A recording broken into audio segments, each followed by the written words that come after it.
Wah, terima kasih untuk Bu Veronica untuk pujian dan juga doanya. Untuk teman-teman dari BPK Manokwari Sorong ya. Tadi ada dari Manokwari, Bintuni, Fak-Fak, kemudian mana lagi tadi? Sorong, sudah. Merauke, nggak ada ya. Baik, terima kasih untuk kebersamaannya. Kita akan mulai ya, Ibu Bapak dan teman-teman. 3 hari kita akan sama-sama belajar mengenai TC Puarta dan seperti yang ada di kolom chat, Bu Heni mengingatkan kita semua selama pengajaran untuk open kameranya. Ya, karena saya tidak tahu yang off cam itu benar-benar menyimak atau tidak ya. Dan ini sangat penting karena dinamika kita harus berinteraksi ya. Benar-benar melihat walaupun online tapi kita boleh saling bertatapan. Karena tadi saya secara nggak sengaja melihat ada satu dari kita yang sedang tiduran. Nah ini yang sebaiknya tidak dilakukan ya, karena memang kita mau meluangkan waktu sungguh-sungguh belajar ya. Jadi kita ikuti apa yang memang menjadi ketentuan bersama, terutama dengan reminder dari Bu Heni selaku koordinator BPK kita untuk membuka kamera selama pengajaran. Setuju ya, Ibu Bapak teman-teman ya? Oke, baik, terima kasih. Tak kenal maka kenalan katanya ya. Nama saya itu memang cukup sulit, Ibu Bapak teman-teman. Elvin Des Kapitsa. Biasa saya itu dipanggil dengan nama Vindes ya. Saya dari BPK Keuskupan Agung Jakarta dan saya saat ini melayani sebagai pewarta dan juga pengajar, dan di BPN saya melayani sebagai wakil koordinator subseksi pewartaan. Tugas kami adalah membuat modul TC Pewarta dan juga memberikannya kepada BPK-BPK yang membutuhkan. Dan hari ini sampai hari Senin nanti kita akan sama-sama belajar bersama untuk benar-benar berdinamika, mempersiapkan diri menjadi seorang pewarta yang diurapi Tuhan. Maka sebelum memulai pengajarannya, saya akan coba menjelaskan apa yang memang dirasa penting untuk kita ketahui bersama-sama. Ya, di sini juga telah hadir Suster Sofia ya. Terima kasih Suster, mau belajar bersama dengan kami. Ya, kita akan mulai ya Suster dan Ibu Bapak, teman-teman semua ya. Baik, tujuan dari TC Pewarta ini ada 3 secara garis besar Ibu Bapak dan teman-teman. Yang pertama adalah membuat panduan untuk pembinaan para pewarta di BPK-BPK seluruh Indonesia. Jadi kami memang membuat modul untuk TC Pewarta dan juga untuk pembinaannya. Sehingga nanti setelah lulus dari TC Pewarta, Ibu Bapak diharapkan untuk terus berproses dalam pembinaan. Ya, nggak langsung dilepas. Seperti kalau kita tahu itu romo-romo ya, biarawan-biarawati dan juga pasti suster ya, itu juga mereka masih dalam proses pembinaan ya, dan itu tidak serta-merta setelah kita jadi pewarta udah lepas ya, tidak, kita juga masih butuh proses pembinaan ya. Yang kedua, kita juga membantu BPK yang memang belum memiliki standar pembinaan pewarta, termasuk di BPK Manokwari Sorong ini ya.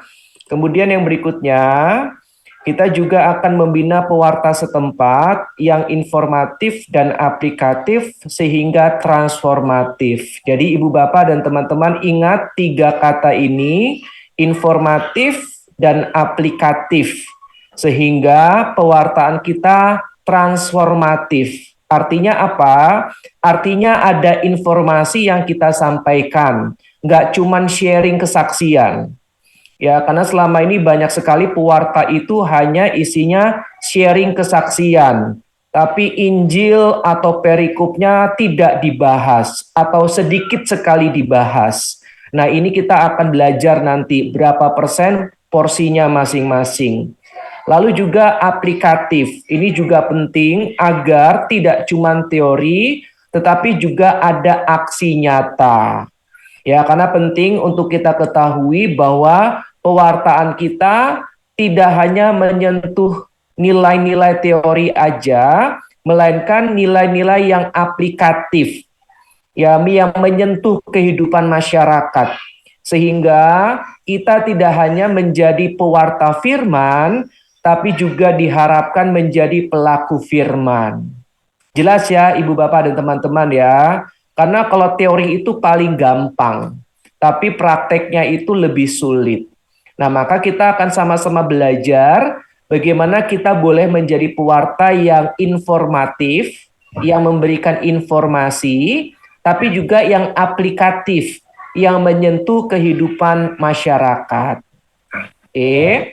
Kemudian yang harap diperhatikan bahwa persyaratan atau materi yang tercantum nanti yang akan kita pelajari bersama-sama itu sifatnya panduan, bukan wajib, ya, sehingga dapat disesuaikan dengan keadaan BPK setempat.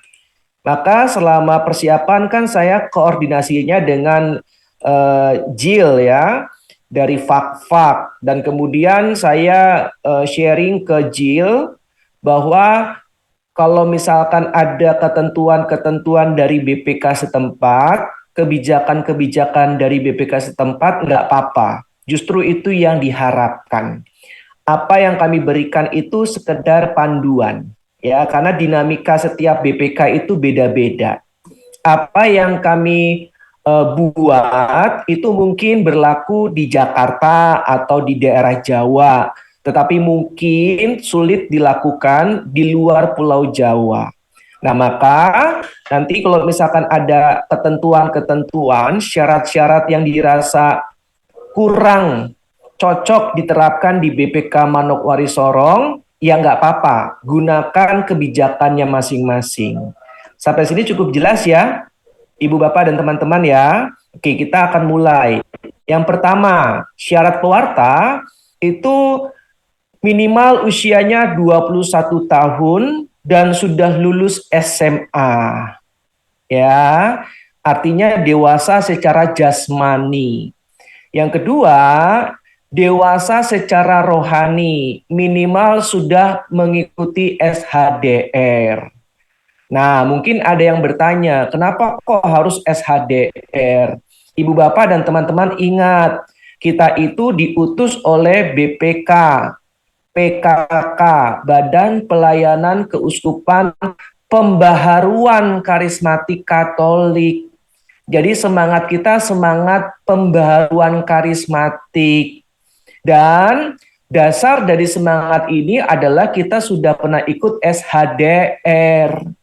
Jadi bagaimana mungkin kita bisa menjadi pewarta yang diutus oleh pembaruan karismatik Katolik, sedangkan kita tidak pernah ikut SHDR. Nah, maka penting untuk kita pahami bersama-sama bahwa SHDR ini menjadi syarat penting untuk kita boleh ikut berdinamika dalam TC Pewarta. Ya. Lalu yang berikutnya, ini juga lagi-lagi panduan, silakan nanti disesuaikan dengan kebutuhan BPK-nya. Aktif dalam persekutuan doa minimal sudah menjadi tim selama 1 tahun. Ya, jadi bukan seorang umat yang baru bergabung. Karena kita belum tahu kehidupan rohaninya seperti apa, karakternya seperti apa. Nanti kalau sudah menjadi pewarta ternyata ada hal-hal yang tidak kita harapkan dan kita inginkan. Yang tanggung jawab siapa? yang tanggung jawab adalah persekutuan doa yang mengutusnya. Ya, dan jadinya nanti mohon maaf bukan menjadi berkat, tapi malah bisa menjadi batu sandungan. Nah, ini yang kita cegah, ini yang kita antisipasi. Lalu yang terakhir, juga mendapat izin dari keluarga. Dalam hal ini, kalau yang belum menikah, itu bisa izin dari orang tua, atau yang sudah menikah, izin dengan pasangannya.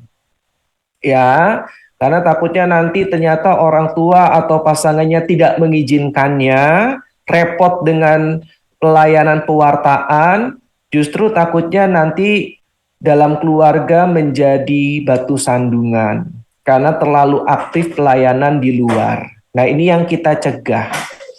Lalu yang terakhir, ini yang terpenting, diutus oleh PD dan pastor moderator. Jadi nanti harus ada surat keterangan perutusan dari PD yang ditandatangani oleh koordinatornya dan juga oleh pastor moderatornya. Cukup jelas Ibu Bapak dan teman-teman? Jelas ya? Kemudian syarat kelulusannya menghadiri minimal 80% pertemuan TC. Nah, kita itu ada 3 kali pertemuan. Kalau sehari nggak ikut, berarti itu sudah bisa dikatakan tidak lulus. Ya, tapi lagi-lagi saya kembalikan dengan Bu Heni dan tim BPK setempat. Ya, kalau dari kami, biasa kami memiliki panduan minimal 80% dari seluruh pertemuan TC.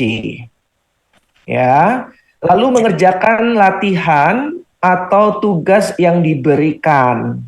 Ini juga menjadi syarat kelulusan. Lalu lulus ujian khotbah. Ya, nanti setelah kita TC Pewarta 3 hari, nanti kita akan tentukan waktu untuk ujian ya, untuk ujian khotbah, ujian pewartaan. Ya, jadi nanti teman-teman dan ibu bapak siapkan waktu dan juga sering-sering latihan karena kita akan ada ujian. Nah, nanti ujiannya seperti apa? Saya akan koordinasi dengan Jill, dengan Gilberta dan juga dengan tim BPK Manokwari Sorong. Lalu terakhir juga bersedia diutus oleh BPK atau PD-nya. Ya, jadi kalau misalkan tidak bersedia, ya nggak apa-apa. Lagi-lagi ini adalah sebuah kehendak bebas, ya bukan paksaan. Ada yang di sini dipaksa oleh PD-nya untuk ikut TC Pewarta. Ya, kamu harus ikut TC Pewarta. Ya, kamu harus menjadi pewarta. Ada nggak yang dipaksa? Yang karena terpaksa jadinya mau nggak mau ikut. Kalau ada, coba angkat tangannya, berikan reaksinya. Nggak ada ya? Ya puji Tuhan ya. Kalau ada nggak apa-apa, nanti kita diskusi ya. Jangan sampai karena terpaksa ikut TC Pewarta padahal bukan panggilannya. Kalau ada nggak apa-apa, kasih emoticon atau reactionnya. Oke, saya lihat nggak ada nih. Oke, tahu-tahu nanti japri. Saya sebenarnya terpaksa. Jangan ya. Oke. Nah, nanti saya juga akan koordinasi dengan Gilberta, dengan Jill, mengenai tim penguji. Biasanya itu terdiri dari saya, pengajar TC-nya, kemudian tim BPK setempat, misalkan seperti Bu Heni, ya, sebagai koordinator BPK, itu juga menjadi penguji, atau nanti Bu Heni bisa meminta ya timnya salah satu untuk menjadi penguji bersama dengan saya dan juga bersama dengan Romo moderator setempat. Jadi ada seorang pastor yang juga ikut serta menguji ujian kita nanti. Ya. Lalu jika perlu nanti bisa dibuat sistem mentoring untuk membantu peserta latihan sebelum ujian khotbah. Jadi nanti teman-teman yang sudah punya pengalaman menjadi seorang pewarta atau pengajar, nanti bisa menjadi mentor.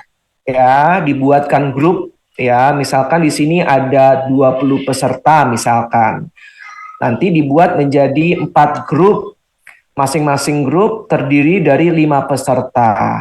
Nanti akan ada 1 orang yang bantu mentoring. Jelas ya Ibu Bapak dan teman-teman ya. Oke, berikutnya pelaksanaannya, materi pengajaran itu bisa diberikan secara offline dan online. Online juga sekarang efektif kok. Yang penting koneksi internetnya stabil. Ya, itu juga sudah efektif sekarang. Jadi kalau dulu kan harus menerbangkan pengajar, kayak saya sudah 2 sampai 3 kali ke fak-fak tuh.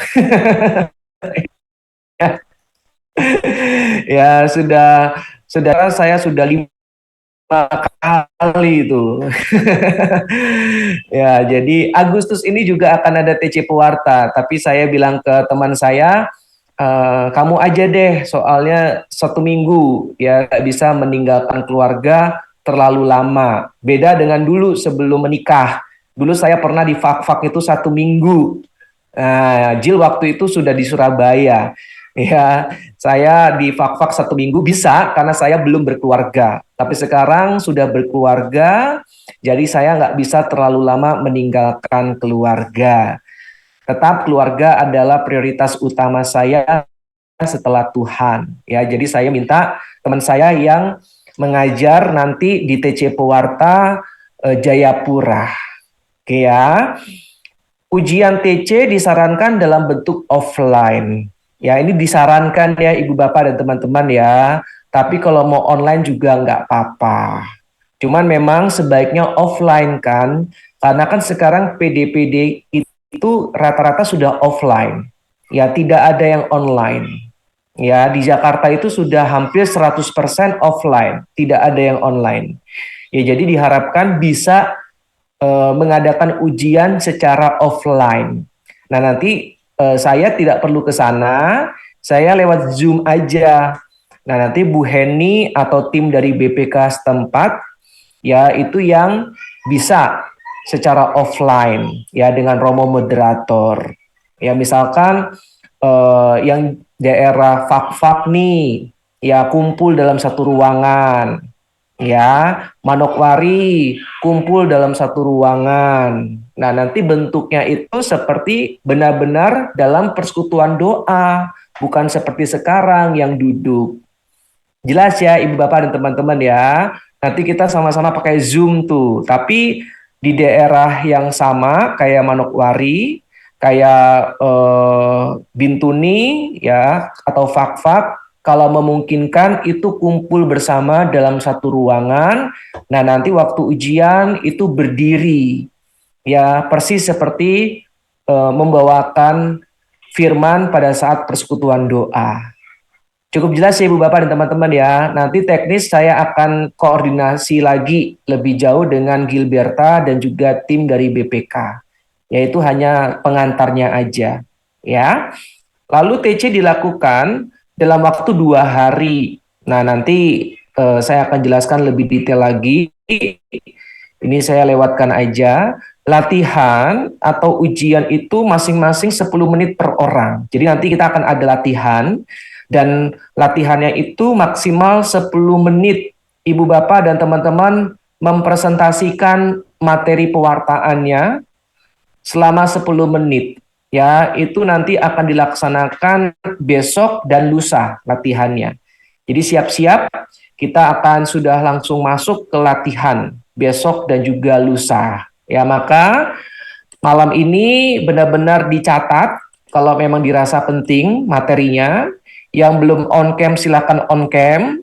Kalau memang kondisi internetnya tidak stabil nggak apa-apa ya. Tapi kalau misalkan internetnya nggak apa-apa stabil, lebih baik on cam ya. Karena saya pengen melihat wajah-wajah yang manis. Karena kan orang Timur terkenal karena kemanisannya. Oke, nah ini bentuk ujiannya. Nanti setiap peserta itu masing-masing diberikan waktu 10 menit, diambil dari Injil Matius, Markus, dan Lukas. Yohanes nanti dulu, karena Injil Yohanes itu Injil yang paling susah. Jadi untuk awal-awal Injilnya sinoptik dulu, yaitu Injil Matius, Markus, dan Lukas. Ya, oke. Lalu nanti kalau misalkan ada pertanyaan, boleh nggak dari perikop di luar Injil? Nah, jawaban saya boleh-boleh saja kalau nanti ibu bapak sudah banyak pengalaman. Tapi untuk awal-awal sebaiknya berangkat dari Injil. Ya, karena kita ingin mewartakan Yesus dan Yesus itu setiap perkataan, perbuatan dan tindakannya hanya dapat kita lihat di dalam Injil. Jelas ya? Jadi kalau ditanya kenapa Injil, jawabannya karena kita ingin mewartakan Yesus Kristus. Sedangkan Yesus Kristus itu kata-kata, perbuatan, dan tindakannya itu secara sempurna dapat kita baca di dalam Injil. Nah, maka penting untuk kita ketahui. Ya, maka saya itu selalu menggarisbawahi sebisa mungkin pewarta itu ambil perikopnya dari Injil. Jangan dari bacaan-bacaan di luar Injil. Kecuali nanti kalau misalkan sudah banyak pengalaman. Ya, nanti akan masuk tafsir alegoris tuh. Nah, lebih susah lagi kan. Maka awal-awal udah lewat Injil aja perikopnya. Ya, jangan di luar Injil. Jelas ya Ibu Bapak dan teman-teman ya. Semoga ini di-record ya Jill. Ya, direkam ya karena nanti bisa dibagikan sehingga kalau ada yang kurang jelas bisa diputar kembali. Oke, sekarang materi. Materinya itu secara garis besar ada 4, tetapi saya akan gabungkan antara poin 1 dan 3 ya mengenai public speaking dan juga spiritualitas pewarta sabda. Nah, ini nanti di pertemuan yang ketiga ya poin 1 dan 3. Tetapi untuk malam ini kita akan belajar hanya poin nomor 2, yaitu mengenai metodologi khotbah. Siap? Siap ya. Minum dulu. Ya, kita serius tapi santai. Oke. Sekarang kita masuk ke materi tambahan. Ini untuk pembinaan. Di awal tadi saya bilang ya bahwa setelah kita menjadi pewarta itu bukan berarti selesai begitu saja. Ingat ya, Romo, biarawan, biarawati, suster itu juga mereka masih terus dalam proses pembinaan. Ya. Nah, kita juga sebagai pewarta kita tetap harus dibina. Bukan dibinasakan ya, tapi dibina ya. Nah, kita harus ikut proses pembinaan karena pengetahuan kita masih terbatas, pengalaman kita masih terbatas. Karena pengetahuan dan pengalaman masih terbatas, maka ayo kita berproses bersama, belajar bersama. Oke ya. Materi tambahan nanti setelah Ibu Bapak dan teman-teman menjadi pewarta, bisa ya Bu Henny, Jill, dan teman-teman BPK buat materi mengenai spiritualitas PKK. Nah, ini bisa nanti tim BPK sendiri yang membawakannya. Ya, mengenai sejarah PKK itu seperti apa. Perlu tahu pewarta. Ya, masuk ke tanah Papua itu bagaimana. Nah, itu rasanya perlu tahu. Ya, sehingga kita semakin mencintai semangat pembaruan karismatik Katolik. Ya.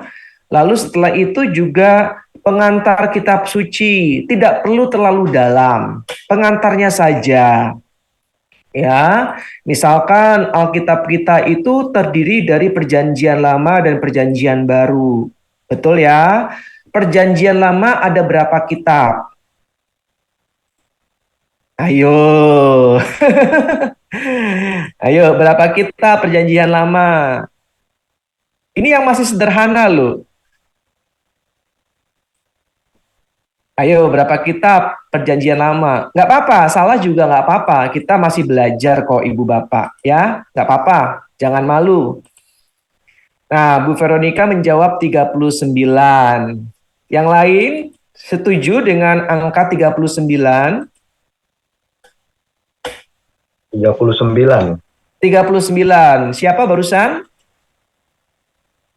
Pak Julius ya? Oke, terima kasih Pak Julius. Sama seperti Bu Veronica ya, 39. Yang lain setuju dengan angka 39? Dihitung dulu nggak apa-apa, buka Alkitabnya. Ya, di bagian paling depan. Nggak apa-apa, kita sama-sama belajar kok. 24. 24, terima kasih Bu Heni. Setuju dengan Bu Heni 24. Yang lain? Oke, 39 ya. Baik, terima kasih Bu Linda dan juga Bu Imelda. Jawabannya 46. Ya.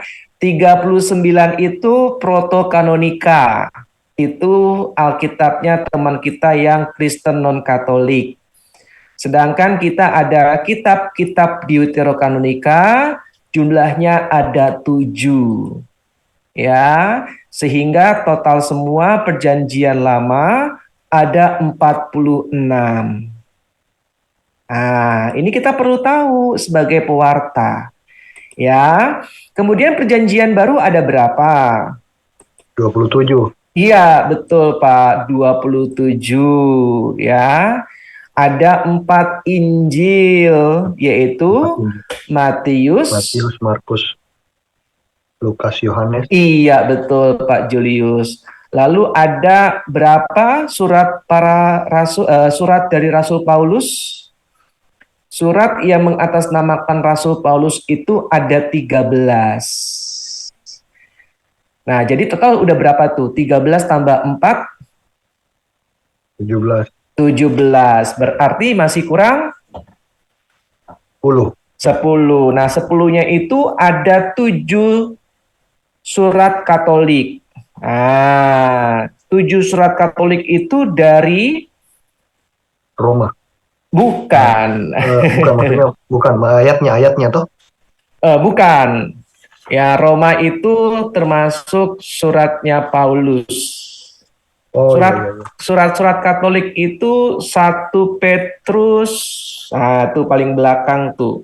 Dan seterusnya. Ya, dari Yakobus tuh, Yakobus 1 Petrus, 2 Petrus, 3 1 Yohanes, 4 2 Yohanes, 5 3 Yohanes, 6 dan Yudas 7. Nah, itu yang disebut dengan surat-surat Katolik. Ya, kenapa disebut surat Katolik? Karena sifatnya universal, tidak ditujukan kepada umat tertentu. Berbeda dengan surat-surat Paulus yang ditujukan kepada jemaat di Roma, berarti untuk orang-orang yang ada di kota Roma. Udah berapa tuh tadi? 4 Injil ditambah 13 surat yang mengatasnamakan Paulus. Jadi sudah 17. 17 ditambah 7 surat Katolik sudah 24. Nah, 3-nya itu yang pertama Kisah Para Rasul. Kisah Para Rasul itu adalah buku kedua lanjutan dari Injil Lukas. Silakan dicatat ya. Jadi Injil Lukas itu buku yang pertama, lanjutannya adalah Kisah Para Rasul. Karena yang nulis sama, yaitu Santo Lukas. Lalu yang kedua, udah 25 kan? Nah, yang kedua itu surat kepada Ibrani. Nah, surat kepada Ibrani ini bukan Paulus yang menulis. Coba deh dibuka tuh. Lihat paling awal tuh. judulnya. Surat kepada orang Ibrani. Ada nama Paulus nggak? Nggak ada. Nah, sekarang coba baca yang surat Paulus kepada Filemon. Surat Paulus kepada Filemon. Ada kan nama Paulusnya kan? Nah, jadi yang menulis surat Ibrani itu bukan Paulus. Ya, banyak orang yang keliru. Ya, jadi sudah 26 kan?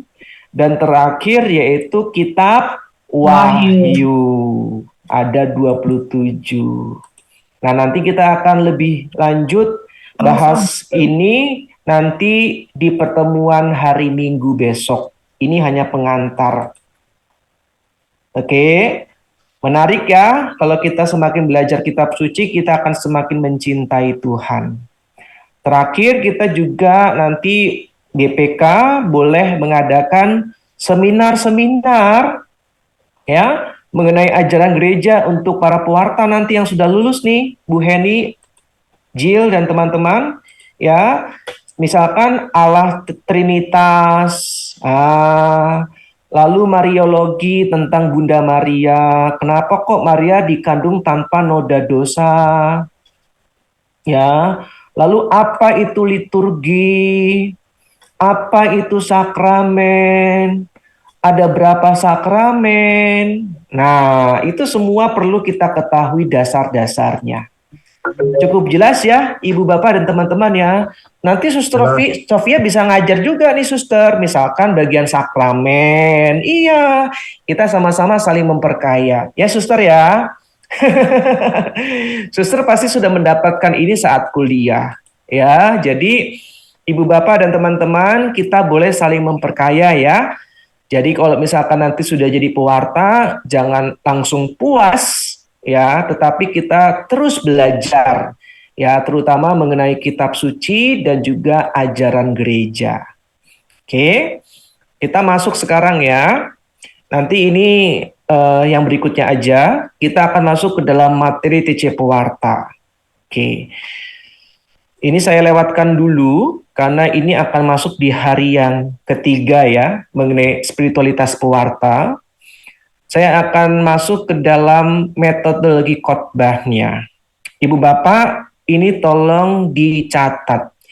Dalam setiap khotbah, dalam setiap materi pewartaan kita, ada 4 hal yang harus ada.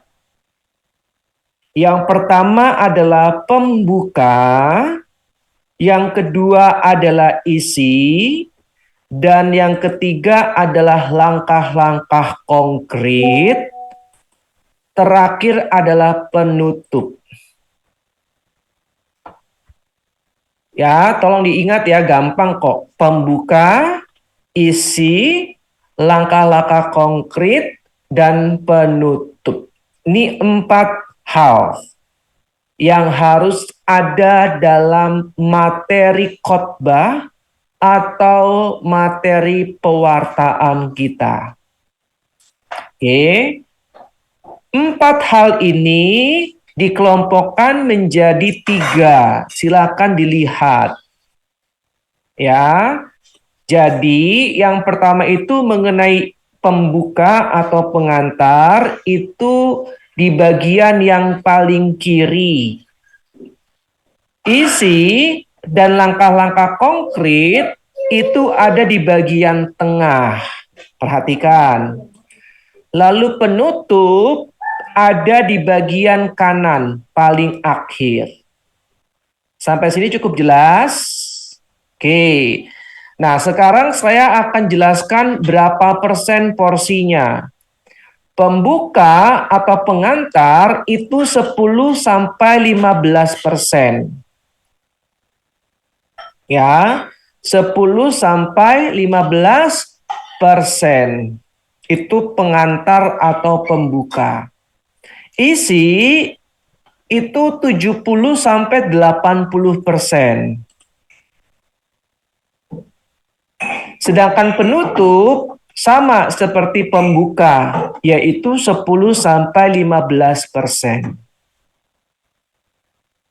Saya ulang ya Ibu Bapak ya, mungkin ada yang ketinggalan. Gak apa-apa, kita pelan-pelan ya. Yang pertama, pembuka atau pengantar itu 10-15%,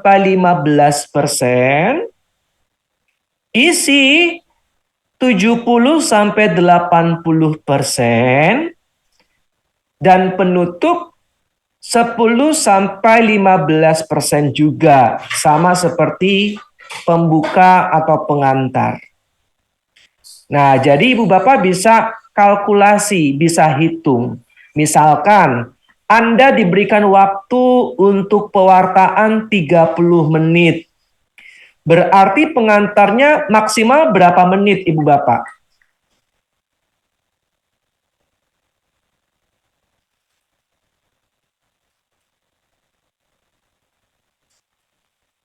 Lima. 10.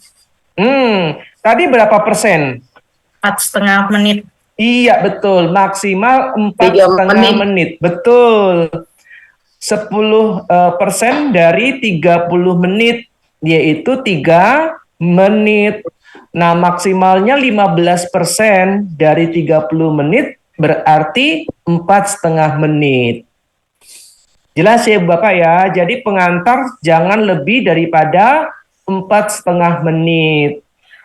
Nah itu penting agar kita nggak overtime, nggak minta waktu tambahan dari panitia, ya, karena kita sudah kalkulasikan tuh 3 menit sampai 4,5 menit itu pembuka. Lalu isi berapa menit dari 30 menit tersebut? 21. 21 menit sampai 24 menit. yes, betul. 24 menit. Ya, betul. 15%, 80% dari 30 menit berarti 24 menit maksimal. Nah, jadi maksimal itu kalau kita diberikan waktu 30 menit pewartaan, isinya itu 24 menit, itu maksimal. Ya, minimal 21 menit. Ya, jadi jangan terlalu banyak pembuka, jangan terlalu banyak bercanda, ya, jangan terlalu banyak pengantar cerita. Nah itu nggak bagus, ya, bukan seperti itu pewartaan. Ya, isi harus lebih banyak dibandingkan pengantar dan penutup. Lalu penutup berapa lama kalau waktunya 30 menit? Sama seperti pengantar ya. Iya, 3 sampai 4,5 menit, betul. Pinter. Jelas ya, Ibu Bapak teman-teman ya.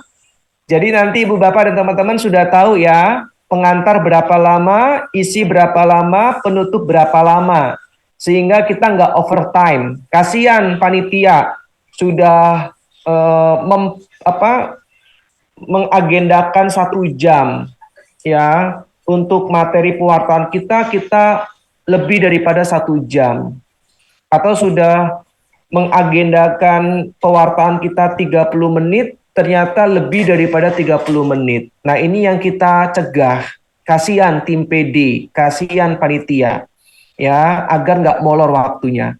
Maka kita sebagai pewarta harus bisa membagi-bagi waktu pewartaan, mana pengantar, mana isi, mana penutup. Oke, sampai sini ada pertanyaan sebelum lanjut? Cukup jelas? Oke, sekarang kita masuk ke pembuka. Ibu Bapak, pembuka itu kita bisa mulai dengan cara memperkenalkan diri secara menarik. First impression. Ya, kita mau grab atensi dari audiens. Jangan kita perkenalan diri, Shalom Ibu Bapak, selamat malam. Nama saya Imelda, saya dari Manokwari. Salam kenal untuk kita semua. Nah itu ngantuk. Umat gak bakal tertarik kalau cara perkenalannya seperti itu, ya. Maka penting untuk kita menarik perhatian umat, first impression itu penting. Ya, jadi mulai dengan cara yang menarik sehingga atensi perhatian dari umat kita peroleh. Ya, jangan kita memperkenalkan diri dengan cara yang biasa. Shalom Ibu Bapak, selamat malam. Nama saya Veronica, salam kenal semuanya. Itu biasa saja. Tapi harus lebih atraktif, lebih menarik. Nah, bisa menggunakan pantun. Ibu Bapak, sebelum saya perkenalkan diri, saya mau pantun nih. Misalkan jalan-jalan ke Manokwari, cakep. Jadi kita coba menggrab atensi dari umat. Jelas ya, Ibu Bapak dan teman-teman ya. Jadi nggak monoton. Umat waktu mendengar kita, menarik ya pewartanya ya, bagus. Nah, jadi yang pertama itu kita sudah berhasil untuk menarik perhatian dari umat. Tapi kalau dari awal kita nggak berhasil, karena cara kita memperkenalkan diri itu nggak menarik, maka pada saat kita sharing, pada saat kita pewartaan, itu berat banget langkahnya. Ada yang nguap lah, ada yang main HP lah, ada yang tangannya bersilah lah, ada yang ngobrol, karena udah nggak menarik. Jelas ya, Ibu Bapak dan teman-teman ya. Maka penting untuk kita sadari pengantar itu menjadi bagian yang sangat penting dalam pewartaan kita. Oke, lalu juga bisa jelaskan mengenai makna nama. Nah, misalkan namanya Veronica. Ibu Bapak tentu tahu ya, Veronica itu yang mengusap wajah Yesus. Jadi orang tua saya memberikan nama saya Veronica, berharap agar saya selalu dapat memandang wajah Yesus.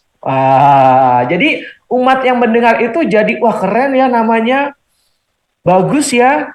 Jadi ada sesuatu yang bernilai yang dapat kita sampaikan sebelum kita mewartakan. Atau bisa mulai dengan cerita yang sifatnya umum, tapi masih berkaitan dengan tema. Misalkan ya, temanya tentang keserakahan. Ya, tentang keserakahan. Nah, Ibu Bapak bisa mulai dengan sebuah cerita. Misalkan ya, Ibu Bapak, saya akan mulai pewartaan saya ini dengan sebuah cerita. Di suatu desa ada seorang petani yang benar-benar sangat kesal dengan seekor monyet. Monyet ini hampir selalu merusak tanaman dari Pak Tani itu.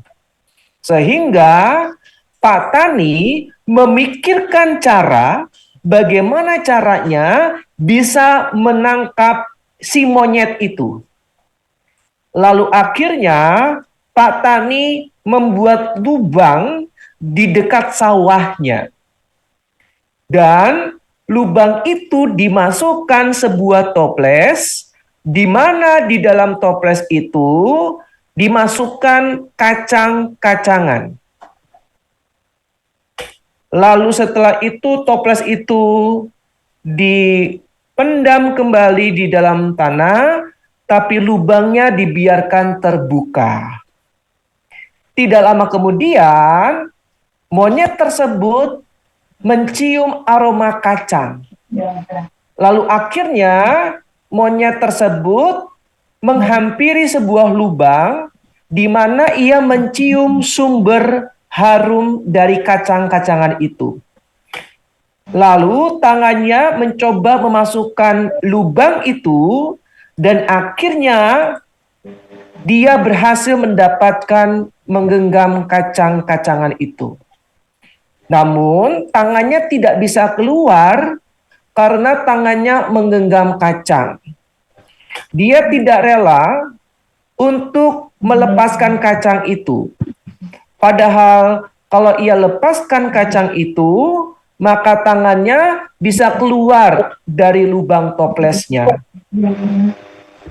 Tapi karena keserakahannya, ia tetap menggenggam kacang itu dan akhirnya ia tertangkap oleh Pak Tani. Nah, maka ibu bapak dan teman-teman, itulah keserakahan. Kalau kita tidak mau melepaskan hal-hal yang mengikat kita, maka kita bisa jatuh di dalam penderitaan. Itu pengantar. Jelas ya, ibu bapak dan teman-teman ya. Jadi mulai dengan cerita yang menarik. Tapi ceritanya nggak boleh sembarangan. Harus sesuai dengan isi materi. Oke, atau bisa juga mulai dengan sharing pribadi mengenai keserakahan. Ibu bapak, saya dulu itu tipe orang yang serakah. Saya itu kalau makan, itu benar-benar sangat serakah. Iya kan? Kalau misalkan saya melihat ada makanan di meja makan, meskipun saya sudah kenyang, saya tetap akan habiskan makanan itu. Karena saya sangat serakah. Pernah suatu ketika saya beli bakso. Lalu pada saat saya makan, sebelum habis, saya pesan lagi. Karena saya takut nanti baksonya itu kehabisan. Maka saya pesan lagi 2 mangkok. Padahal saya sedang makan dan itu belum habis. Nah, itu sharing tentang keserakahan. Jelas ya, ibu bapak dan teman-teman ya. Jadi buat cerita yang menarik, sharing pribadi yang menarik, tapi isinya sesuai dengan tema. Lalu juga bisa mulai dengan video. Ya, videonya juga tentang keserakahan. Jelas ya, ibu bapak dan teman-teman ya. Kalau video berarti maksimal 4,5 menit. Kalau waktu pewartaannya 30 menit. Untuk pengantar atau pembuka, ada pertanyaan nggak? Silakan, sebelum lanjut ke isi.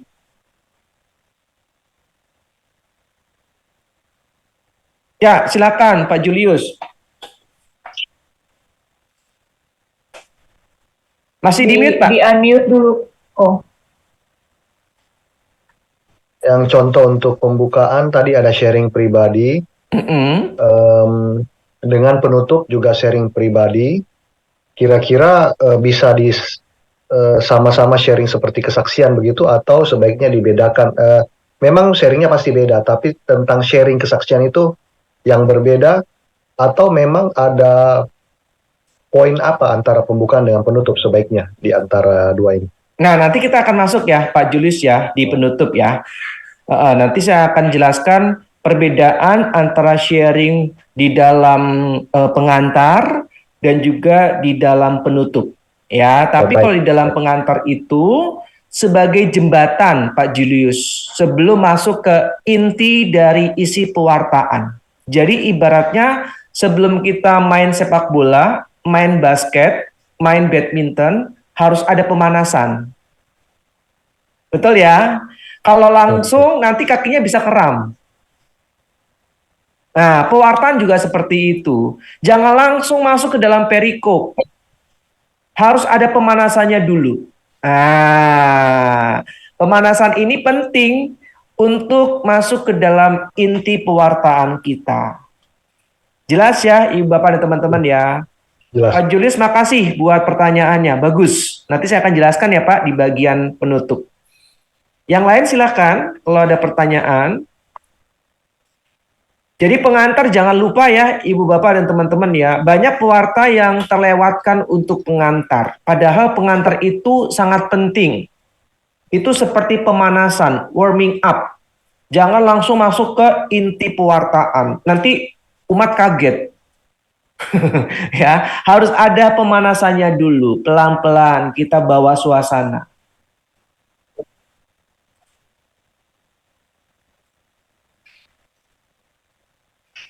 Oke, jelas?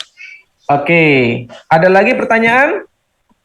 Kak Vindes, aku mau tanya, jenis video yang seperti apa yang bisa kita pakai untuk di perkenalan ini? Oke, thank you Bu Vero. Videonya itu apa saja? Termasuk video-video yang menginspirasi, tapi sesuai dengan tema. Misalkan temanya tentang pengorbanan. Nah, maka bisa videonya kita putar video tentang pengorbanan, misalkan ya, seorang ibu terhadap anak-anaknya. Itu silakan cari di YouTube. Intinya nggak lebih dari persentase 10-15 menit, 15% itu ya. Betul sekali. Betul sekali. Lebih sekitar 30 detik nggak apa-apa lah. Misalkan kita mendapatkan video yang bagus sekali, tapi durasinya 5 menit misalkan. Ya, ya nggak apa-apa. Ya, sehingga nanti kita bisa kurangi waktunya di bagian penutup.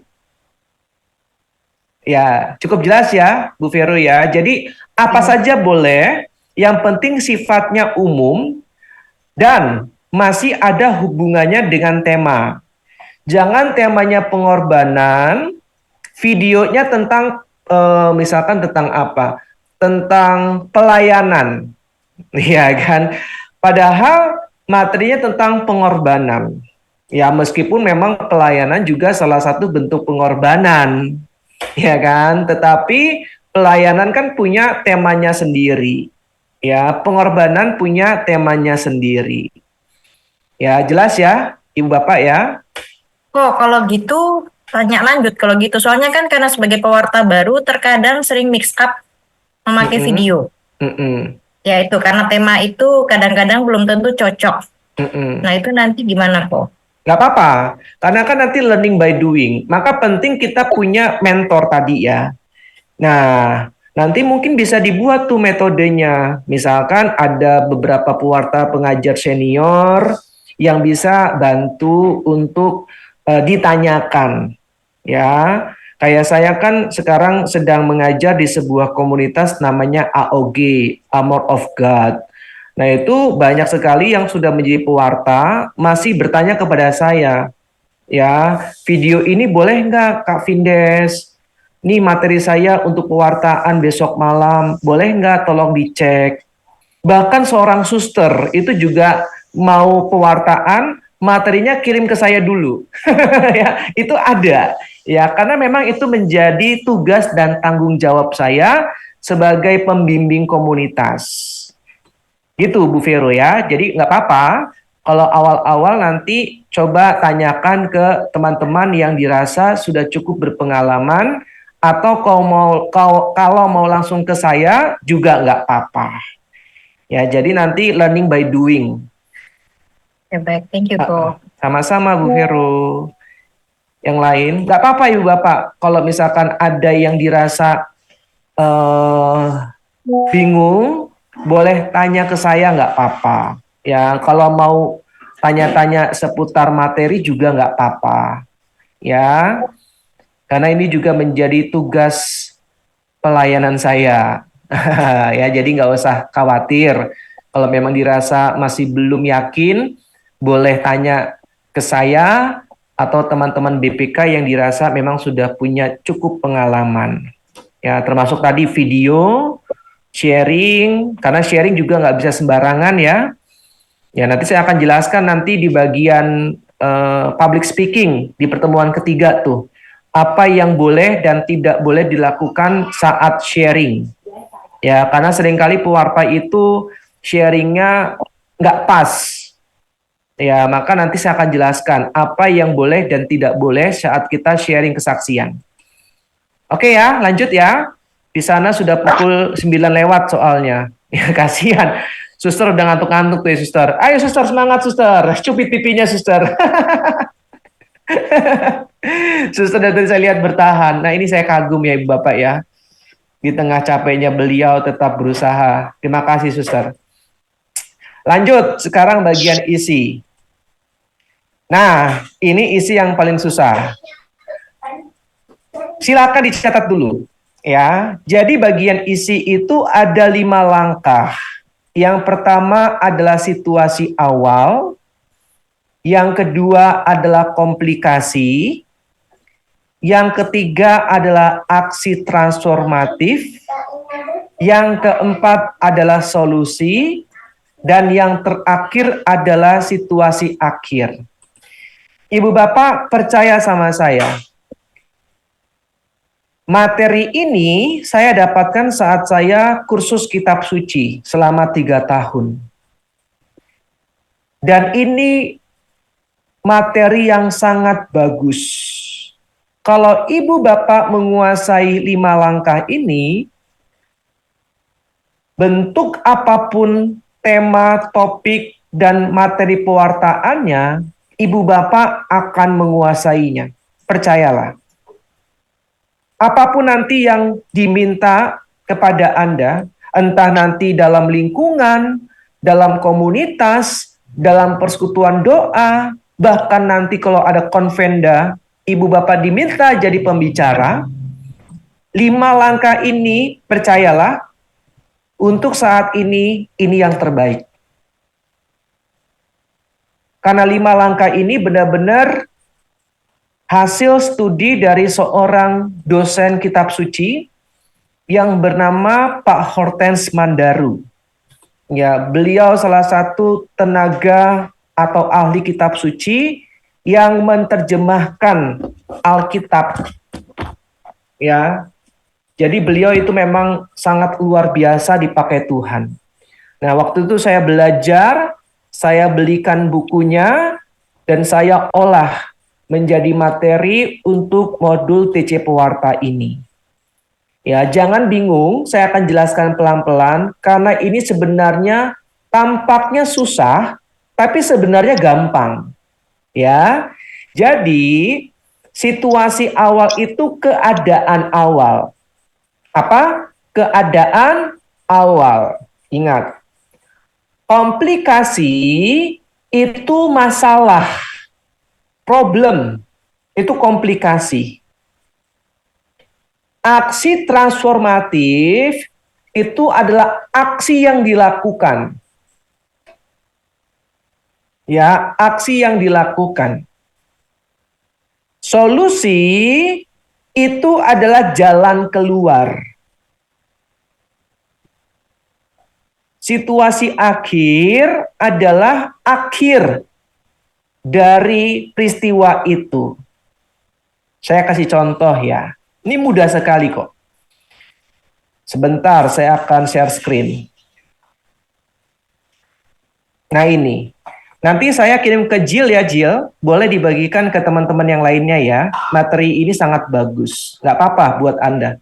Nah, ini bentuk segitiganya. Perhatikan. Yang pertama itu di kiri bawah, namanya situasi awal. Ini adalah metodologi khotbah. Harus dari awal, pelan-pelan, situasi awal, lalu mulai naik komplikasi, dan puncaknya aksi transformatif. Nah, Ibu Bapak, aksi transformatif inilah langkah-langkah konkret tadi di awal. Ingat nggak?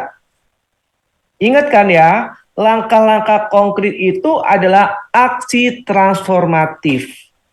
Lalu setelah di puncak, mulai turun, yaitu solusi, jalan keluarnya apa, lalu turun lagi situasi akhir atau final. Inilah metodologi khotbah kita. Metodenya seperti ini.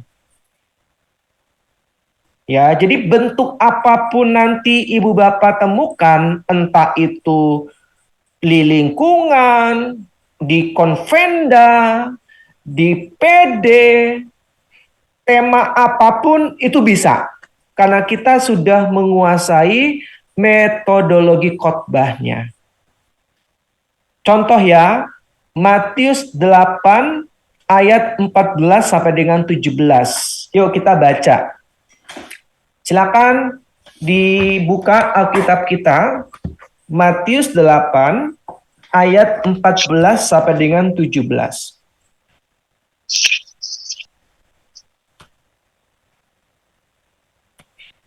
Hanya terdiri dari 4 ayat. Perhatikan. Silakan satu orang volunteer tolong bantu bacakan.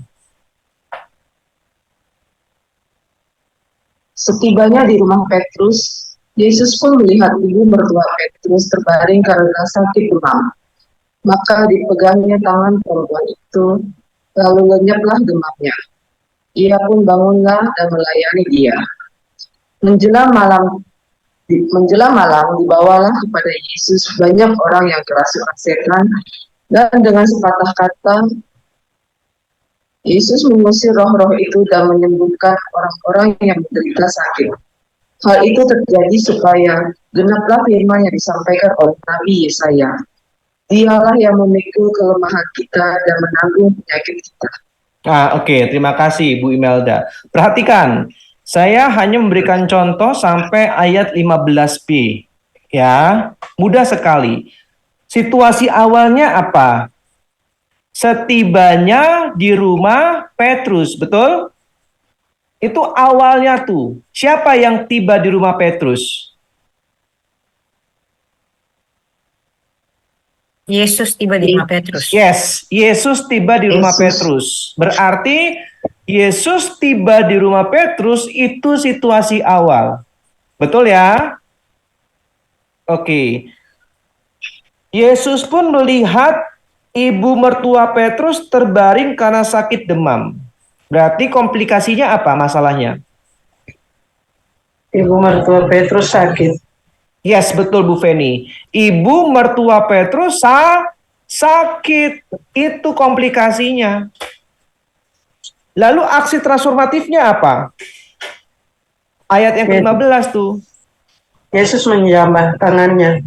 Yesus memegang tangan perempuan itu, betul? Lalu lenyaplah demamnya.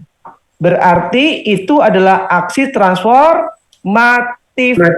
Ada tindakan memegang tangan ibu mertua Petrus. Nah, perhatikan. Lalu solusinya apa?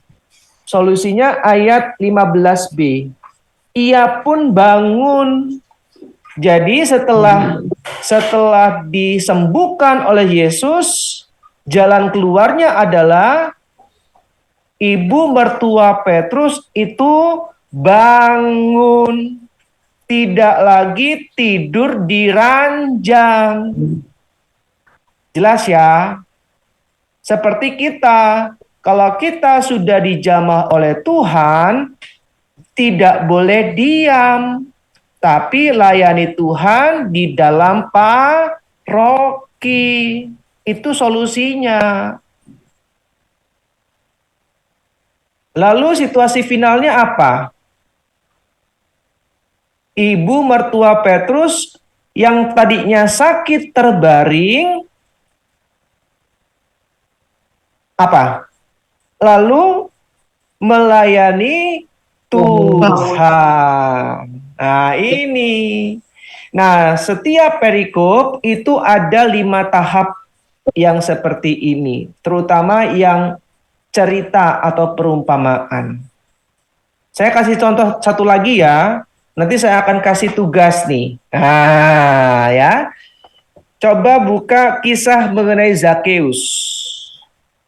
Lukas bab 19 ayat 1 sampai dengan 10.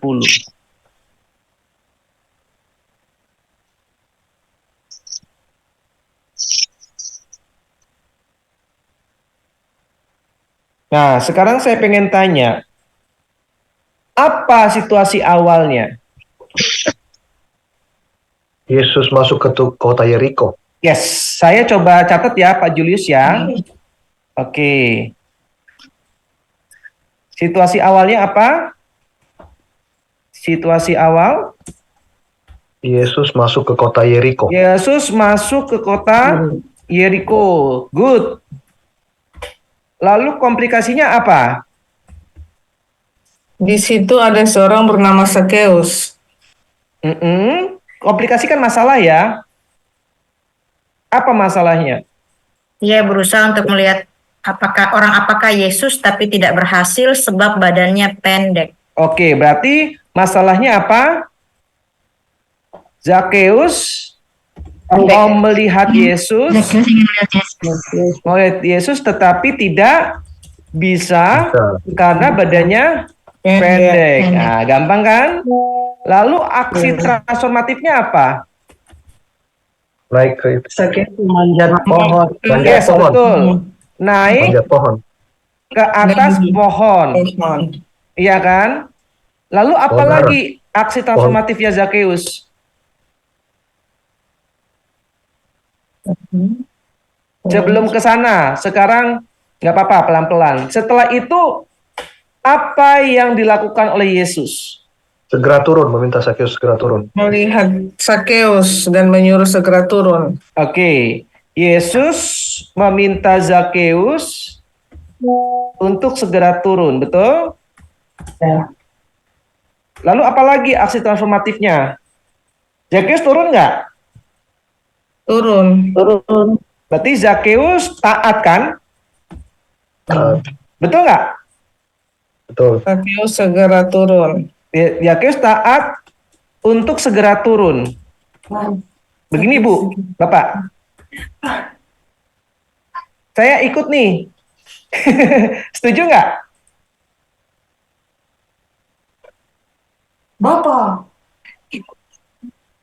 Zakheus meminta Yesus untuk menumpang ke rumahnya juga.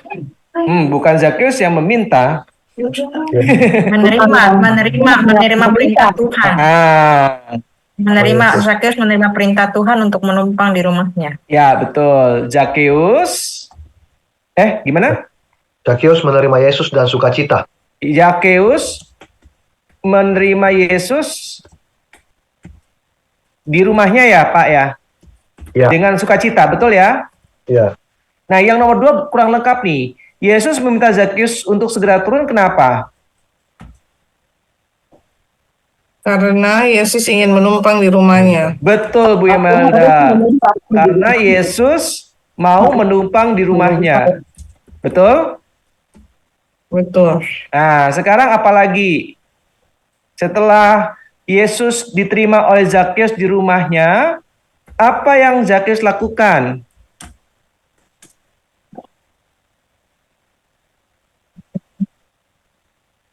Menyatakan kepada Tuhan bahwa setengah dari miliknya akan diberikan kepada orang miskin. Nah, ini Dan berarti kalau sudah ada yang masuk kurang, solusi. Solusi.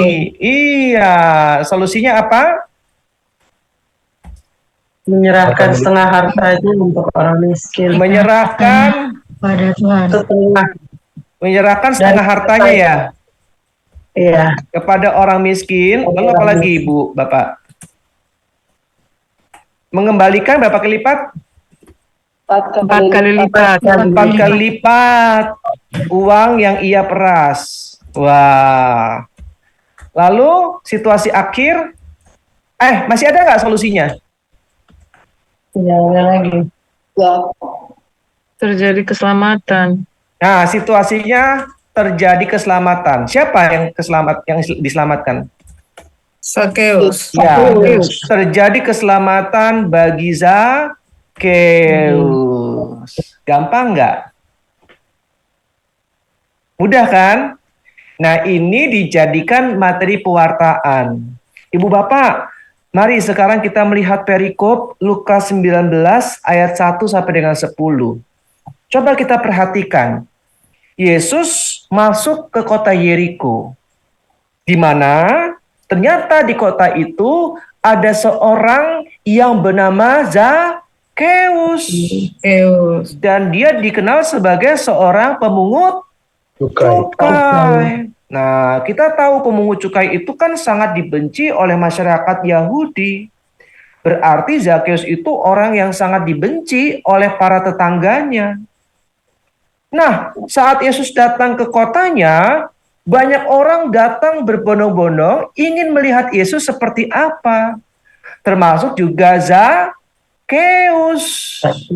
Tetapi karena badannya pendek, nah langsung masuk komplikasi.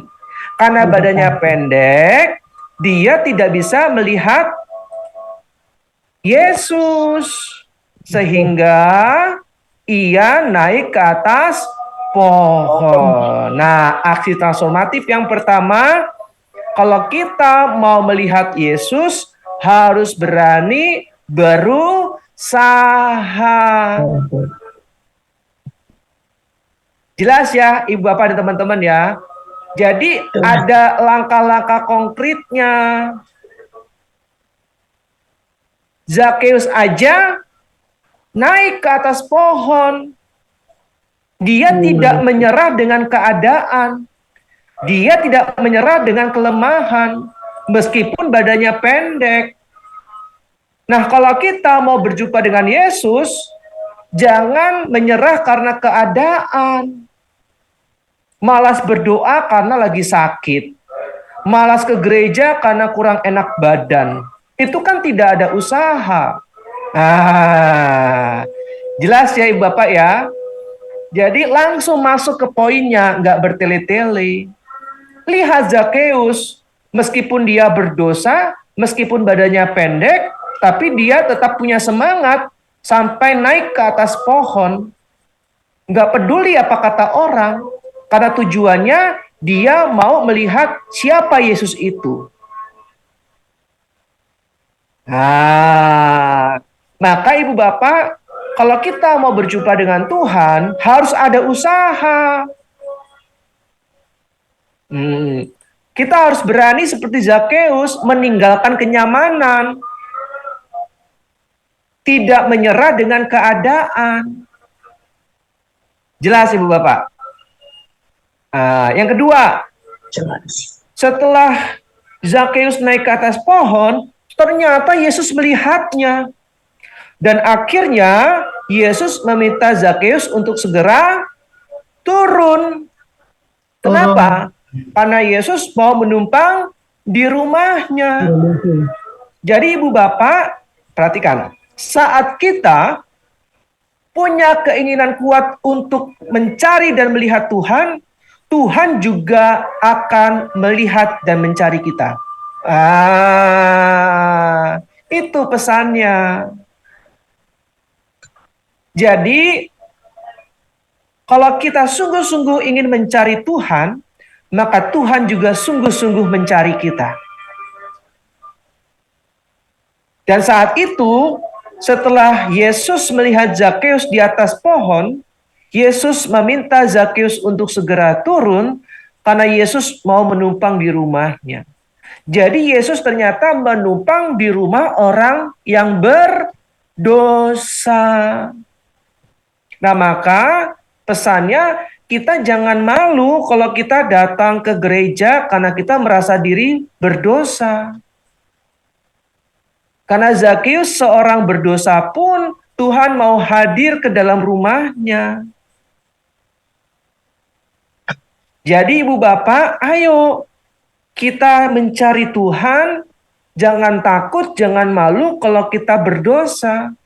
Karena justru Tuhan mau datang kepada Zakeus, si pendosa itu. Maka kita juga harus datang kepada Tuhan meskipun kita berdosa. Karena Tuhan akan selalu menerima kita apa adanya. Lalu yang ketiga, setelah Zakeus diminta turun oleh Yesus, Zakeus turun nggak? Dia langsung turun. Artinya apa? Artinya kita harus taat. Apapun yang Tuhan minta, meskipun tidak sesuai dengan apa yang kita harapkan, kita harus taat. Pelayanan, jadi pewarta, nggak mau jadi pewarta berat tugasnya.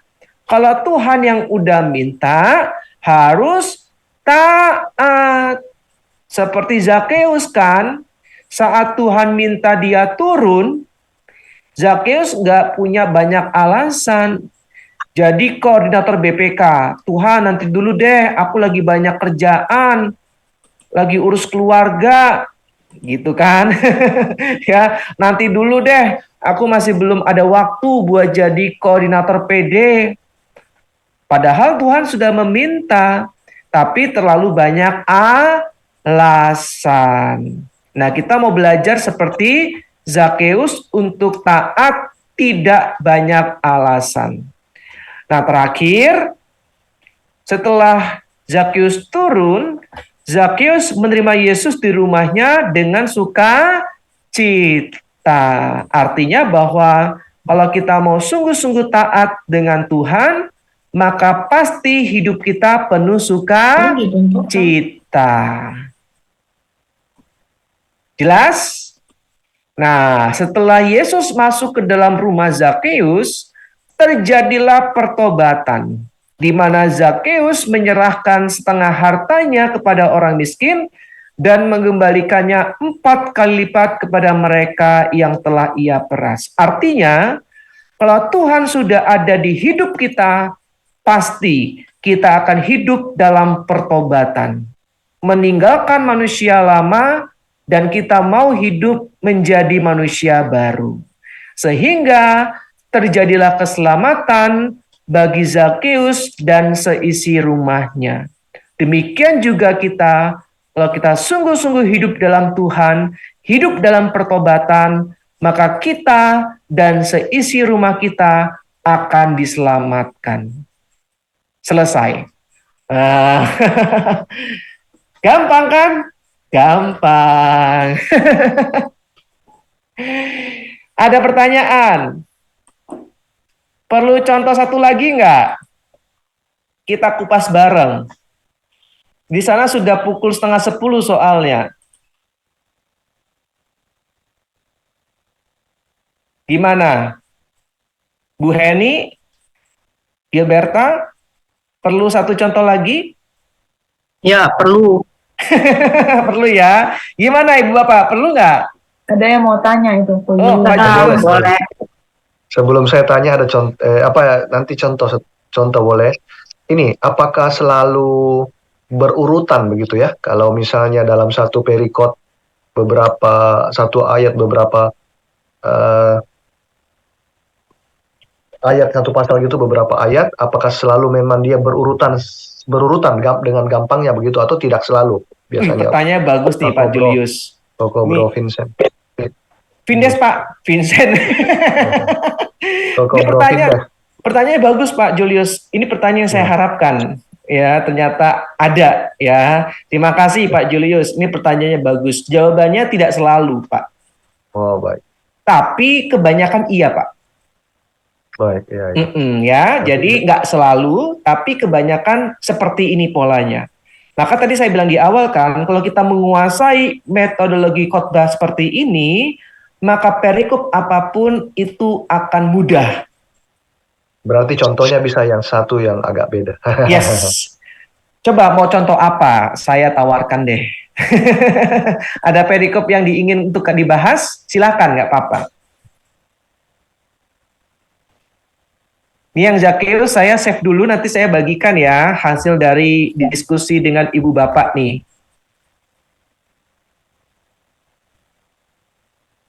Bisa perikop yang hari ini nggak kok? Kan dari Lukas. Ya, silakan dibaca Lukas berapa, ayat berapa Bu?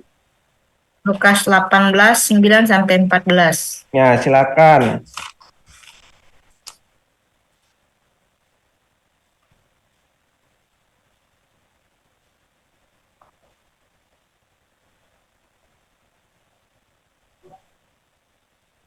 Kita bahas ya. Siap? Nah, saya coba share screen. Situasi awal. Apa situasi awalnya?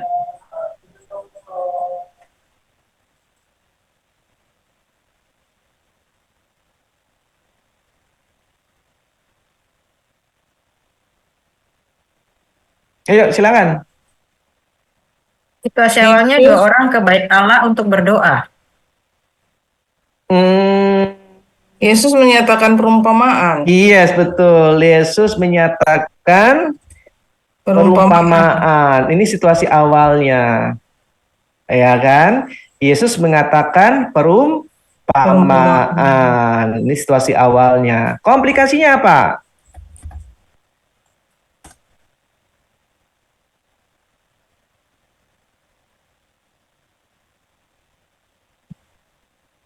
Ada 2 orang pergi ke bait Allah.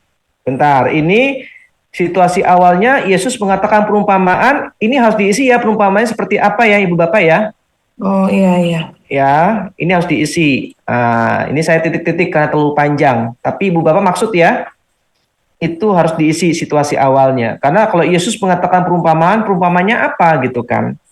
Nah, yaitu dari ayat 10 sampai ayat 10 aja ya perumpamaannya, ya, nggak usah semuanya. Ya. Nah, komplikasinya apa? Komplikasi bahwa 2 orang pergi ke bait Allah untuk berdoa. Itu bukan masalah dong. Komplikasi kan masalah, Pak. Masalahnya berarti masalahnya orang Farisi dan pemungut cukai sedang berdoa. Yes, sedang berdoa nggak masalah. Orang Farisi dan pemungut cukai. Orang Farisi berdoa, tetapi dia mengucap syukur, tetapi dia membandingkan dirinya dengan seorang yang lainnya. yes, tetapi ia membandingkan diri dengan orang lain. Betul. Terus apa lagi masalahnya?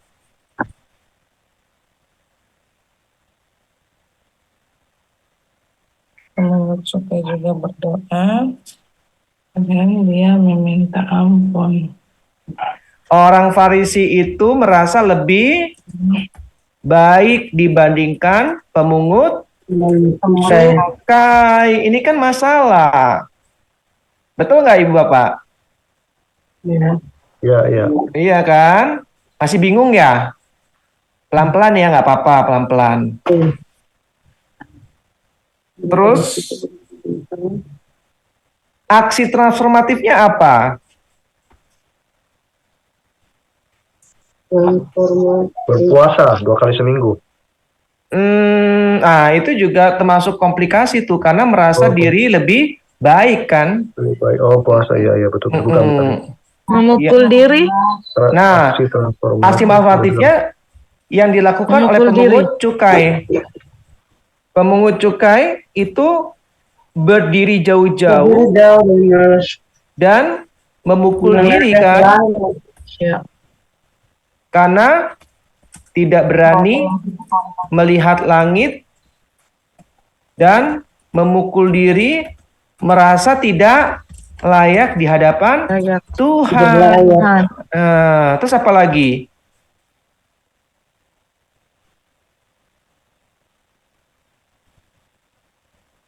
Memohon untuk Tuhan mengasihani dia. Iya, memohon. Oh, bukan Allah itu untuk mengasihi- yang mengasihani. dan berkata, Allah kasihanilah aku orang berdosa ini ya. Iya. Oke. Pemungut cukai,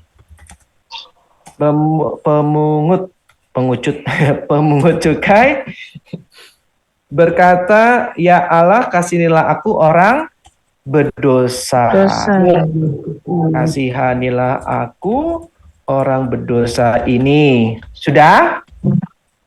Oke, sekarang solusinya apa?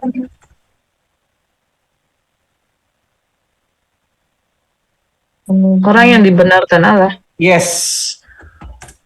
Yesus berkata, Kata orang ini pulang ke rumahnya sebagai orang yang dibenarkan Allah. sebagai orang yang dibenarkan Allah. Dibenarkan Allah. Lalu situasi akhir apa situasi akhirnya? Barang siapa meninggikan diri, ia akan diletakkan. Betul, itu situasi akhirnya. Barang siapa meninggikan diri, ia akan direndahkan. Barang siapa merendahkan diri, dia akan ditinggikan. Ini situasi akhir. Maka temanya apa kira-kira yang cocok ini? Janganlah sombong. Janganlah sombong. Atau kesombongan awal kehancuran misalkan ya. Kayak sinetron. Gimana Ibu Bapak? Masih bingung nggak?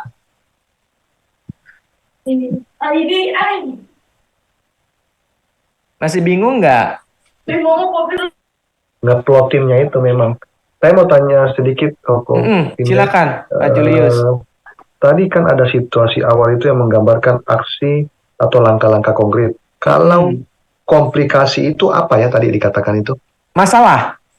Berarti permasalahan langsung ya? Permasalahannya Pak. Permasalahan dalam perikop barusan itu, kalau menurut diskusi kita ada dua ternyata. Yang pertama, orang Farisi itu berdoa tapi justru dia membandingkan diri dengan pemungut cukai. Lah pertanyaannya ngapain kita doa kok membandingkan diri dengan orang lain? Ya, berarti bisa beberapa permasalahan ya, lebih dari satu berarti. Boleh banget Pak.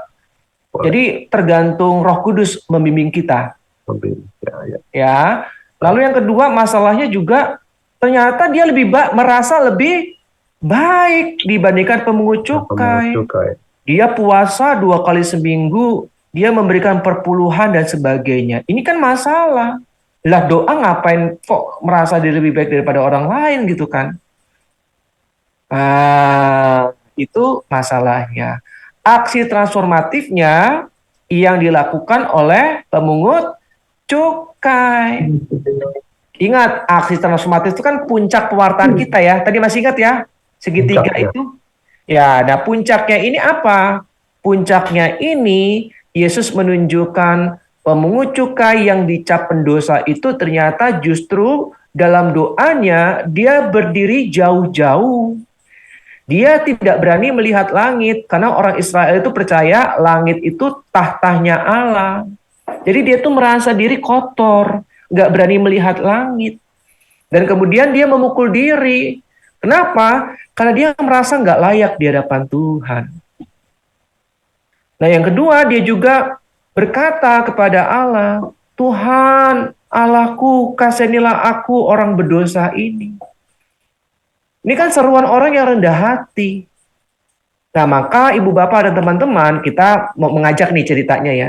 Maka ibu bapak dan teman-teman, mari kita belajar dari seorang pemungut cukai. Ingat langkah-langkah konkret kan, aksi transformatif tadi kan, bahwa kita diminta untuk merasa diri memang tidak layak di hadapan Tuhan.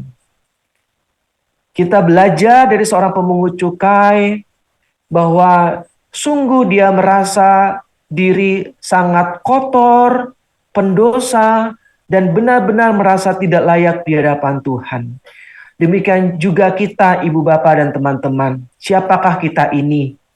Meskipun mungkin kita rajin berdoa, kita rajin berpuasa seperti orang Farisi tersebut, tapi di hadapan Tuhan kita bukanlah siapa-siapa. Ya kan? Maka saya ingin mengajak Anda semua, ayo kita hidup dengan merendahkan diri.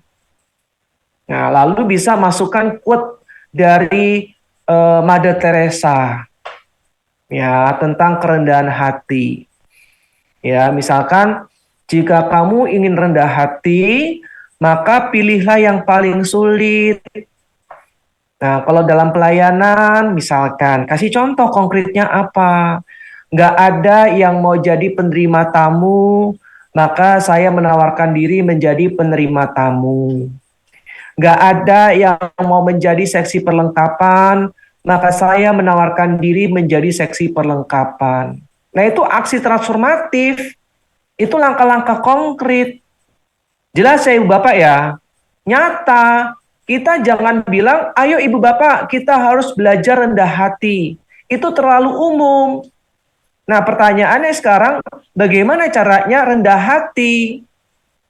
Nah kita bisa ambil contoh konkret seperti yang Mother Teresa katakan tadi. Kalau engkau ingin rendah hati, pilihlah yang paling sulit. Nah tadi saya berikan contoh. Kalau nggak mau menjadi seksi perlengkapan, ya sudah saya saja nggak apa-apa. Saya datang paling awal, pulang paling akhir. Di saat orang lain tidak mau, kita belajar untuk mau. Nah itu salah satu bentuk kerendahan hati. Jelas ya Bapak teman-teman ya. Atau misalkan tidak ada yang mau antar jemput. Nah maka saya mau belajar untuk antar jemput. memilih yang paling sulit. Ya, lalu yang kedua, pemungut cukai berkata, "Ya Allah, kasihanilah aku orang berdosa ini." Contoh konkretnya apa? Kalau kita meminta belas kasih Tuhan, datang ke sakramen tobat. Nah, meminta pertolongan dari Tuhan, meminta rahmat sakramen tobat, agar kita mampu menjadi pribadi yang rendah hati. Karena ingat, kesombongan itu adalah awal dari kehancuran. Dan salah satu bentuk kerendahan hati adalah kita mau mengakui diri kalau kita itu berdosa. Dengan cara apa? Menerima sakramen tobat. Nah, maka kita mulai ajak, mari Ibu Bapak, kita kan mau Paskah nih, akan ada penerimaan sakramen tobat di gereja kita. Ayo kita akui dosa kita, akui kelemahan kita, akui kesalahan kita dengan menerima sakramen tobat. Nah, itu salah satu langkah konkret. Jangan hanya bilang, Ibu Bapak, kita itu seorang pendosa, maka kita harus bertobat. Nah, caranya seperti apa bertobat itu? Ini yang harus kita jelaskan ke umat. Nah, Ibu Bapak, tadi Pak Julius ya, ini kita masuk nanti ke sharing kesaksian penutup, yaitu aksi transformatif ini. Jelas ya? Kita kaitkan ya, kita kaitkan. Iya, kita kaitkan. Kalau tadi pengantar itu tema besarnya, sharingnya. Tapi kalau penutup itu lebih spesifik, lebih khusus, yaitu bagian langkah-langkah konkretnya. Misalkan dulu nih Pak Julius main dukun misalkan Pak. Akhirnya merasa diri benar-benar tidak layak di hadapan Tuhan, akhirnya memutuskan sakramen tobat, menerima sakramen tobat, dan akhirnya membuang jimat-jimat itu. Nah, ini salah satu bentuk langkah-langkah konkret, yaitu mau bertobat. Karena salah satu bentuk kerendahan hati adalah dengan kita mengakui diri berdosa dan kita meninggalkan manusia lama. Nah, ini nanti sharing di bagian penutup. Sharing kesaksian. Jelas Ibu Bapak, teman-teman?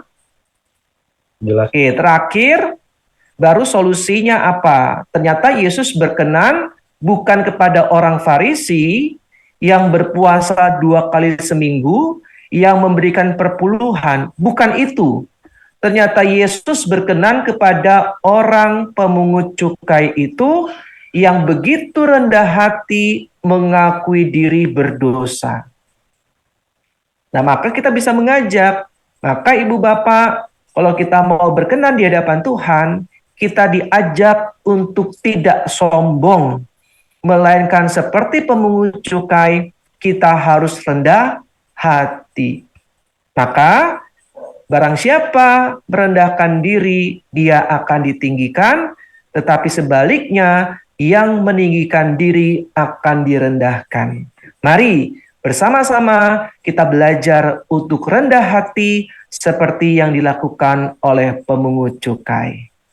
Selesai, itu bagian penutup. Ya.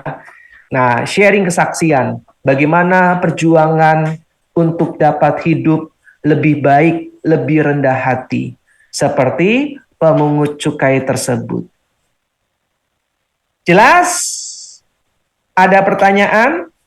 Karena sudah hampir pukul 10 di sana. Saya balik ke slide ini. Mudah kan? Jadi tadi penutupnya ajakan untuk hidup sesuai tema. Atau pertanyaan reflektif. Sudahkah kita semua hidup penuh dengan kerendahan hati? Atau seperti orang Farisi yang penuh kesombongan? Ya. Lalu sharing kesaksian. Ya, bagaimana dulu pernah jatuh dalam dosa bohongan. Ya, akhirnya Tuhan tegur dan belajar untuk rendah hati. Selesai.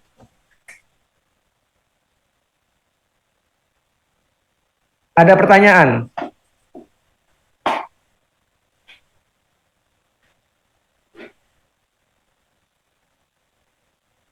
Suster mau tanya? Masih di mute, suster? Untuk situasi akhir, itu pilih salah satu itu boleh. Boleh, Tidak suster. Betul. tiga-tiga. Tidak Pilih harus salah tiga-tiganya. Lihat situasinya ya. Betul. Betul sekali, suster. Lihat situasinya. Kalau waktunya udah mepet, nggak perlu sharing lagi. Takut kepanjangan. Ya. Refleksi, pertanyaan refleksi saja, Bu ya. Yes, Yang- betul, suster. Betul. Nah, nanti di langkah-langkah konkret boleh langsung sharing kesaksian, suster. Oh, Ya, tadi aksi transformatif Ya, itu aksi transformatif. boleh langsung kesaksian. Oh, Kalau boleh. suster ada contoh kesaksian, boleh langsung ke boleh poin-poin. langsung ya, tidak harus terakhir ya, sharing. Tidak harus terakhir. Oh, baik.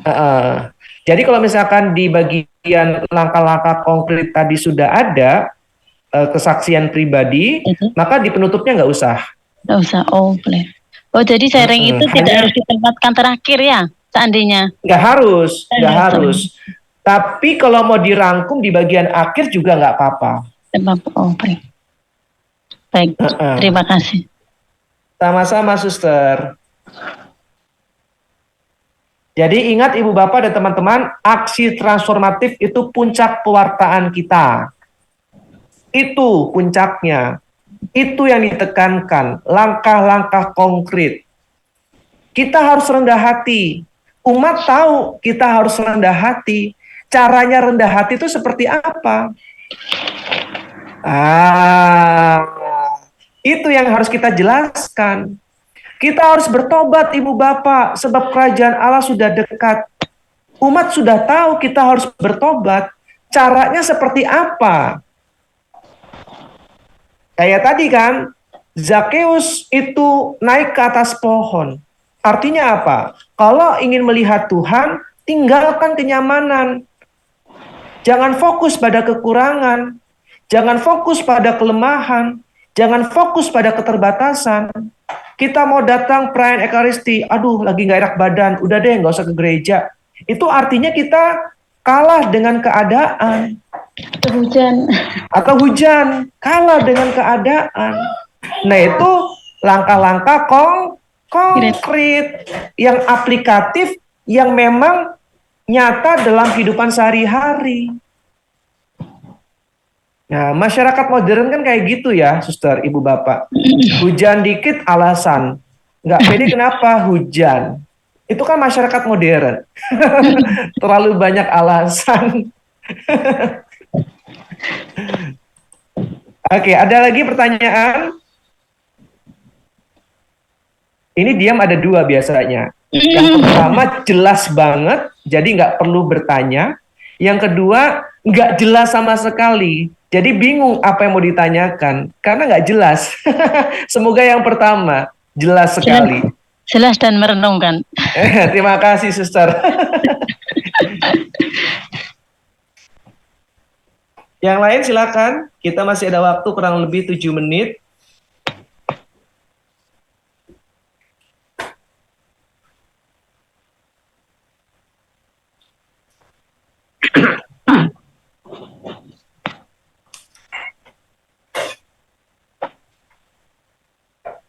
Oke, kalau tidak ada, silakan buka Lukas 12 ayat 13 sampai dengan 21. Lukas 12 ayat 13 sampai dengan 21. Ini adalah tugas latihan. Oh, Lukas 12 ayat 13 sampai dengan 21. Ini adalah tugas latihan. pantauan foto. Lukas 13.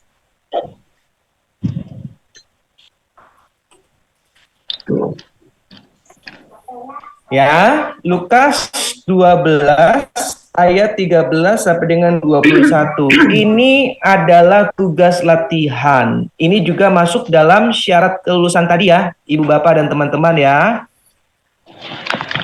Nah, kira-kira butuh waktu berapa lama untuk mengerjakan tugas ini? Kalau tadi kan 5 menit ya. Tidak cukup. Kenapa? Tidak cukup. Iya, pasti tidak cukup 5 menit ya. Tapi kalau besok siang saya tunggu, setuju tidak? Dikumpulkan. Iya, dikumpulkan. Oh ya. Siang jam berapa? Jam berapa, Jill? Jam berapa aku? Jam 1 Jam 1 WIT ya. paling lambat. Paling lambat ya. Setuju nih? Kumpulkannya dalam bentuk apa kok? Dalam bentuk PPT, nggak usah PPT deh, Word ya. Word atau Notepad seperti tadi nih. Kayak gini aja nggak apa-apa. Nih coba saya share screen. Kayak tadi kita kerjakan kan? Kayak gini aja nggak apa-apa. Yang penting rapi kayak gini, jangan tumpuk-tumpuk ya. Ya, mudah kok ini, nggak sulit. Ya, jadi nanti saya mau melihat apakah Ibu Bapak sudah mengerti nih 5 langkah ini. Karena kalau enggak, saya akan mengulang lagi karena ini justru pokoknya ini yang utama, ini intinya. Kalau misalkan masih belum paham, saya akan ulang lagi besok. Ya, maka coba kumpulkan pukul 1 siang, saya akan coba baca. Ya, dan nanti saya coba evaluasi kira-kira sudah pada mengerti atau belum. Kalau belum, saya akan ulangi lagi besok. Ya, buat seperti ini Terus aja. ada di grup WA. Iya, dikirim aja ke dalam grup WA, nanti saya lanjutkan di buku ini. Oke. Kayak Dikasih nama ya? aja, Jill. Kalau misalkan di grup WA takut ada yang mencontek nanti, tinggal ubah dikit-dikit. Oh ya udah Japri. Japri. Aja. Japri. Sama tulis nama ya, nama sama gitu, asal PD. Iya. Minta nomor WA-nya kalau gitu. Ya, nomor Jill aja tuh ya. Nanti Jill kirim ke saya ya. Iya, maksudnya nomor saya ada dalam grup WA, nanti ambil dari dalam grup WA. Silakan dikirim dalam bentuk Microsoft Word atau pakai notepad seperti ini nggak apa-apa. Ya, kalau mau buat PPT-nya juga nggak apa-apa. Siapa tahu kan mau lebih indah ya, nggak apa-apa. Pakai gambar, pakai PowerPoint juga nggak apa-apa. Ya, yang penting dikerjakan dan kumpulnya tepat waktu. Itu aja. Mau dibuat seperti ini yang sederhana juga nggak apa-apa. Saya terima-terima aja. Yang penting rapi. Jangan dikerjakan. Iya. Rapi dan benar. Mengerti. Iya, yang penting mengerti Pak, betul. Ya.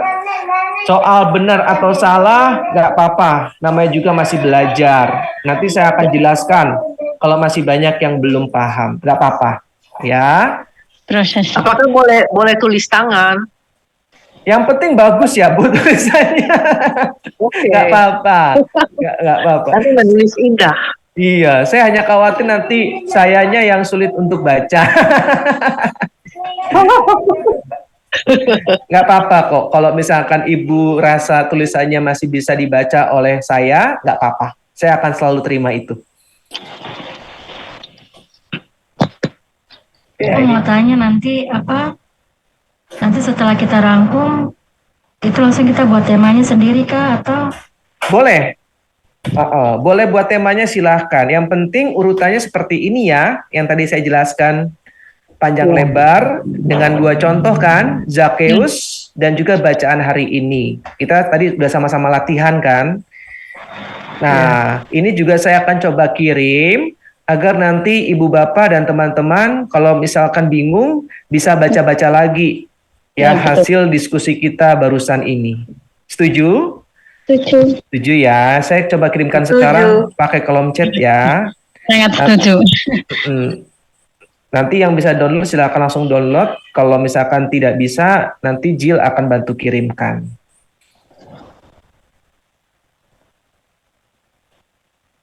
Oke, silakan. Sudah jam 10. Tutup doa dulu boleh kali ya.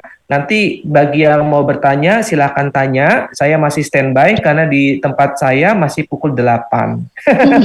Ya, jadi silakan yang masih mau bertanya tetap stay nggak apa-apa. Yang mau live juga nggak apa-apa karena kita sudah selesai malam ini on time pukul 10 waktu Indonesia Timur. Nah, saya sudah kirimkan, silakan download ya di kolom chat. Nah, silakan Bu Heni, moderator atau Jill, saya kembalikan.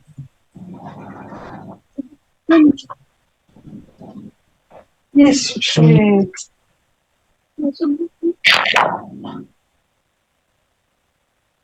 Baik, terima kasih kok Bro Findes untuk malam hari ini. Besok kita akan bertemu lagi jam 7 ya. Jam 7 sudah mulai, bukan jam 8. Kalau hari ini jam 8, besok jam 7. Roomnya akan dibuka jam setengah 7. Jadi sudah boleh bersiap-siap untuk join jam setengah 7. Jam 7 tepat kayak tadi, lebih 3 menit kali ya. Kita sudah mulai ya. Dan besok tugas ujian penyembahan dari Fak-Fak. Maria, siap ya. Besok dari Fak-Fak ujian penyembahannya yang awal. Terus setelah ini kita akan tutup dengan doa penutup. Kemudian boleh yang ya sudah selesai gitu. Besok jangan terlambat ya.